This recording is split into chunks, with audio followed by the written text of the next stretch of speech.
Hai, halo Aries, apa kabarnya?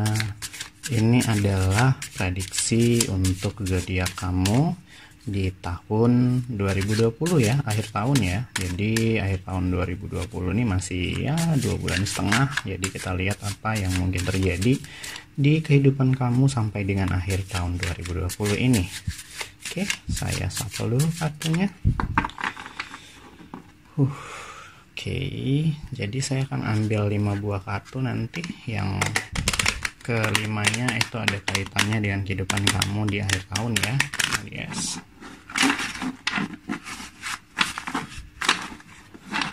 Oke, apa nih kartunya? Oke, wow, udah keluar tuh satu.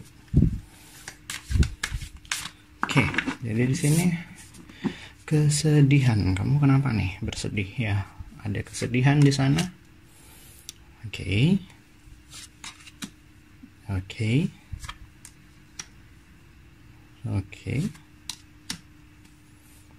kita mulai dari hal yang mungkin kurang menyenangkan dulu kali ya.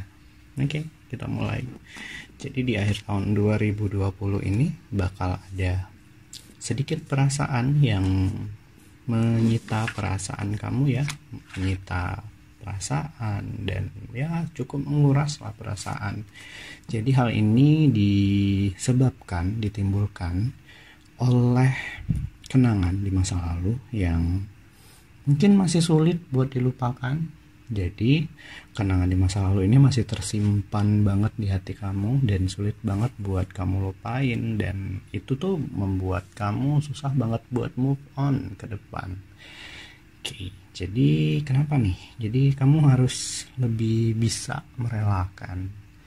Well, kadang beberapa kejadian di masa lalu emang sulit banget ya buat dilupakan, tapi setidaknya kalau emang nggak bisa dilupakan, cobalah untuk direlakan. Jadi ya kita itu emang harus hidup untuk melangkah ke depan ya, bukan kembali ke masa lalu dan selalu berkutat pada hal-hal yang sebetulnya sudah bukan milik kita lagi. So, relakan hal itu sehingga itu kayak ngebuang kesedihan kamu. Jadi jangan sampai hal-hal yang sebetulnya nggak pantas, nggak layak, sudah seharusnya untuk dilupakan tuh masih kamu simpan. Oke, jadi ya semoga paham lah ya. Dan di sini juga di akhir tahun ya, kamu disuruh lebih banyak bersyukur. Bersyukur dalam artian ada hal-hal yang mungkin tidak dimiliki orang lain tapi kamu punya gitu. Sedangkan kamu sendiri merasa bahwa kamu memandang sesuatu tuh dari sisi lain, tanpa kamu menyadari bahwa ada hal-hal lain yang juga harus kamu syukuri. Jadi ya tidak ada salahnya sih untuk ya menikmati apa yang udah kamu punya. Jangan terlalu merasa bahwa kamu tuh orang yang paling sengsara hidupnya, padahal kamu masih bisa untuk menikmati kehidupan kamu yang lebih banyak. Oke, dan juga nih traveling ya. Kamu suka kemana nih di akhir tahun? Jangan jauh-jauh ya, nggak boleh lagi masa gini gitu. Tapi kayaknya kelihatan kamu lebih suka jalan-jalan sendiri. Kenapa nih? Kamu lebih menikmati kesendirian. Well, nggak apa-apa sih, bagus juga nih. Ini juga kelihatan bahwa kamu ya bagus sih. Jadi demi membangun suasana hati yang lebih baik, it's okay untuk melakukan apapun selama itu positif dan tidak merugikan orang lain. Why not? Lakukan saja. Dan yang bikin kagum ya di sini di akhir tahun, mungkin kamu orang yang terlalu baik hati gitu ya, terlalu baik hati. Namun kenapa saya bilang terlalu? Kadang kebaikan kamu tuh juga dimanfaatkan sih oleh orang lain.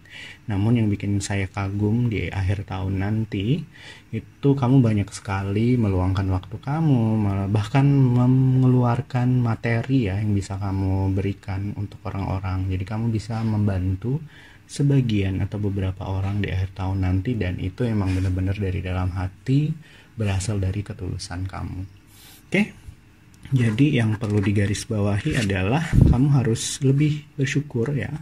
lebih bersyukur dan terfokus pada hal-hal yang kamu miliki, jangan hal-hal yang tidak kamu miliki, dan juga mampu untuk merelakan sesuatu yang sudah terjadi. Jangan mengungkit hal itu karena hal itu udah dilewati. Kamu perlu melewati, menjalani masa depan kamu, bukan berdamai, bukan harus terus berkutat dengan masa lalu yang seharusnya kamu udah bisa berdamai dengan itu. Oke, Aries, gitu aja buat kamu di akhir tahun. Silahkan like jika suka video ini. Jika ada yang ingin curhat, silahkan kirimkan curhatan kamu melalui alamat email yang ada di kolom deskripsi. Saya Arul Ong, sampai ketemu di video selanjutnya.